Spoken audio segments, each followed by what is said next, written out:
Il existe un légume racine d'une telle valeur inestimable qu'un empereur romain l'a autrefois exigé comme tribut à la place de l'or. C'est une plante caractérisée par une douceur intense qui, pendant des siècles, a servi de principale définition du sucre en Europe. Elle a nourri les moines pendant les rudes mois de disette hivernale, a orné les tables de la royauté et offrait un profil de saveur si complexe qu'un agronome du XVIIe siècle l'a décrite comme la plus blanche, la plus douce et la plus agréable de toutes les racines. Pourtant, si vous visitez un supermarché aujourd'hui, vous ne la trouverez pas. Vous ne trouverez même pas d'étagère désignée où elle résidait autrefois. Ce n'est pas l'histoire d'une culture qui a échoué parce qu'elle était faible. Au contraire, elle a été abandonnée pour la raison inverse. Elle était trop douce, trop complexe et trop sauvage pour un système alimentaire industriel qui privilégie l'uniformité avant tout. Nous avons échangé une délicatesse d'empereur contre un bâtonnet orange conçu pour tenir parfaitement dans un sac en plastique. Voici l'histoire du chervi, Sium Cisarum, le sucre oublié de la terre et le choix qu'il a rayé de l'histoire. Pour saisir ce qui a été perdu, il faut d'abord comprendre la nature du chervi. Il représente une anomalie botanique dans le contexte du potager moderne. La plupart des racines contemporaines que nous consommons, comme les carottes, les panais et les navets, sont des bisannuelles. Vous les plantez, elles poussent pendant une seule saison, vous les récoltez et elles meurent. C'est un cycle qui demande un travail constant. Le chervi, cependant, joue sur le long terme. Une fois planté, il établit une colonie permanente. Sous le sol, il ne produit pas une seule racine pivotante et nette comme une carotte. Au lieu de cela, il éclate en un bouquet de doigts blancs tordus, chacun d'environ 15 à 20 cm de long. Il ressemble plus à un trésor caché qu'à un légume commun. Ce système racinaire agit comme une batterie énergétique. Parce que la plante est conçue pour survivre à des hivers rigoureux, elle charge ses racines de concentrations intenses de sucre naturel qui servent d'antigel biologique. Mais il s'agit de bien plus que de simple survie. Les données révèlent exactement ce que nous avons sacrifié. En 1989, des chercheurs à Perpignan ont mené une analyse nutritionnelle exhaustive lors du premier symposium international sur la diversification des cultures maraîchères, dont les résultats ont été publiés dans Acta Horticulturae. Les chiffres étaient saisissants. Une fois le marketing écarté, la carotte orange moderne est principalement de l'eau, environ 88%. Le chervi est une toute autre bête, affichant une teneur moyenne en matière sèche de 16%. Cela signifie qu'à chaque bouchée, vous recevez 60% de plus de substances réelles et de densité minérale par rapport aux cultures diluées que l'on trouve dans les supermarchés modernes. Ensuite, il y a les sucres. Une carotte de supermarché standard contient en moyenne environ 4,7 g de sucre pour 100 g. Le chervi pulvérise complètement ce chiffre, atteignant entre 10 et 15 g. Surtout, selon l'étude, 65% de la matière sèche du chervi est du pur saccharose, la forme la plus douce de sucre naturel. Ce n'était pas un hasard. Le nom skirette vient du moyen anglais skirwit, signifiant racine blanche. Cependant, à travers l'Europe, sa vraie nature était bien connue. Les Danois l'appelaient Sukkerrod, les Allemands Zuckerwurzel et les Néerlandais Sukkerwortel. Tous se traduisent par la même chose, racine de sucre. Alors qu'on nous apprend à manger des carottes pour la santé, elles n'offrent qu'environ 5,9 mg de vitamine C par portion. Le chervi en fournit plus de 25 mg, plus de 4 fois la puissance antioxydante. De plus il fait froid, plus la racine devient sucrée. Il est presque indestructible par le gel, prospérant dans des zones où des annuelles délicates périraient. Cette résilience a fait du chervi une célébrité dans le monde antique. Ce n'était pas seulement de la nourriture de paysans pour les affamés, c'était de la haute cuisine. L'empereur romain Tibère, un homme qui aurait pu faire apporter n'importe quoi du monde connu à sa table, était obsédé par le chervi. Selon Pline l'Ancien dans son Histoire naturelle, Tibère refusait de manger les variétés cultivées dans la terre chaude d'Italie. Il exigeait que son approvisionnement soit importé directement du climat plus frais de la Rhénanie. Il ne le payait pas en or, il le payait en pouvoir. Il exigeait le chervi comme tribut des tribus germaniques, taxant les peuples conquis non en monnaie, mais en racines. Pour l'élite de Rome, ce n'était pas seulement un légume, c'était une confiserie. Pendant des siècles après la chute de Rome, le chervi a tenu bon. Dans l'Europe médiévale, il est devenu l'arme secrète du jardin monastique. Les moines, les maîtres agronomes de leur époque, le valorisaient pour une raison spécifique, la période de disette. Dans le calendrier agricole, Il y a une fenêtre terrifiante à la fin de l'hiver, lorsque les réserves de céréales sont faibles, les pommes pourrissent et les nouvelles pousses de printemps n'ont pas encore germé. C'était la période où les gens mouraient de faim.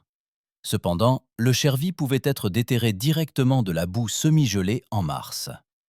Il fournissait un apport de sucre et d'amidon lorsque le garde-manger était vide. En 1390, les maîtres cuisiniers du roi Richard II d'Angleterre l'ont inclus dans The Form of Curry, le livre de cuisine royale. Ils le préparaient en beignets sucrés ou le cuisinaient en tarte avec des châtaignes et de la moelle. En 1682, l'agriculteur John Worlidge a écrit que lorsqu'il était bouilli et servi avec du beurre, le chervi était la plus douce, la plus blanche et la plus agréable des racines.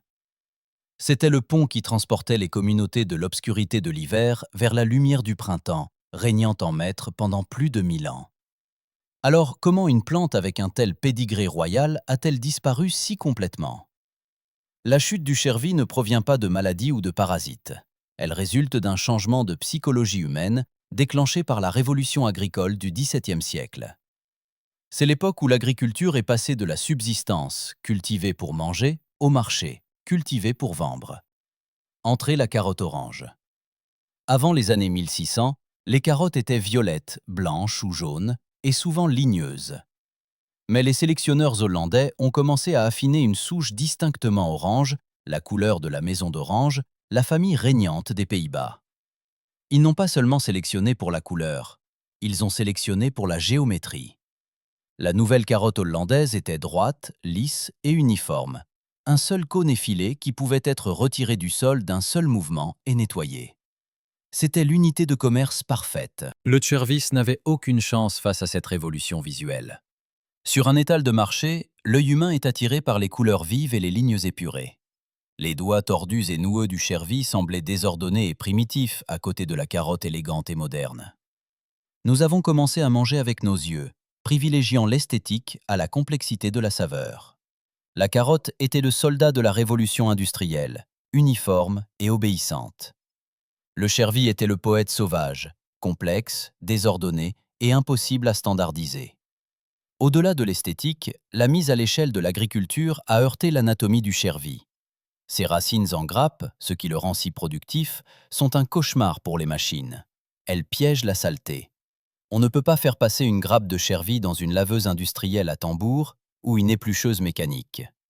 Il faut une main humaine pour briser la grappe et laver la terre des crevasses.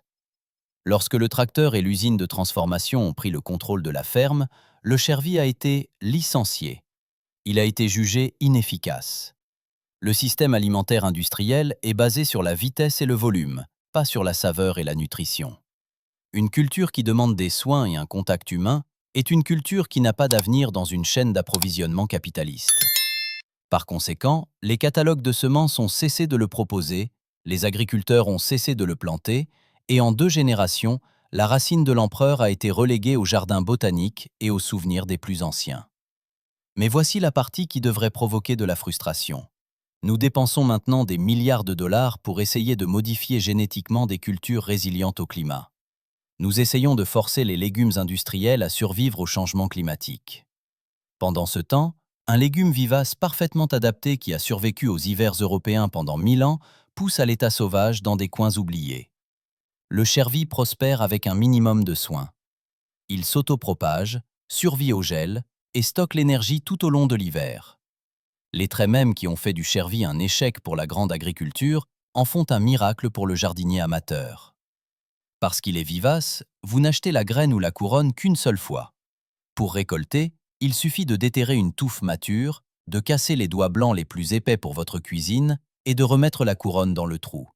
Il repousse.